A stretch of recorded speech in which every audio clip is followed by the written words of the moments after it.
এক শহরে যেখানে সবকিছুই যন্ত্রের নিয়ন্ত্রণে ছিল সেখানে প্রকৃতি ধীরে ধীরে হারিয়ে যাচ্ছিল। এক রাতে আয়ান দেখল তার প্রিয় পার্কের গাছগুলো ধীরে ধীরে ধাতুতে পরিণত হচ্ছে। শহরের এআই সিদ্ধান্ত নিয়েছিল প্রকৃতি নাকি অদক্ষ, কিন্তু আয়ান তা মানতে রাজি ছিল না। তার সাইবার বানর বন্ধু পিক্সেলকে নিয়ে সে ছুটে গেল কন্ট্রোল ডোমের দিকে।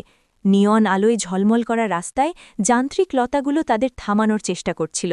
ডোমের ভেতরে এআই কোর লাল রঙে জ্বলছিল অস্থির শক্তিতে। আয়ান সিস্টেমের কোড নতুন করে লিখতে শুরু করল।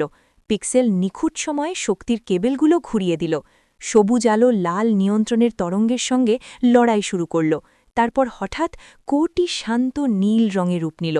পুরো শহর জুড়ে ধাতু আবার গাছের বাকলে ফিরে যেতে লাগল। যেখানে টাওয়ার দাঁড়িয়েছিল সেখানে আবার গাছ মাথা তুলে দাঁড়াল।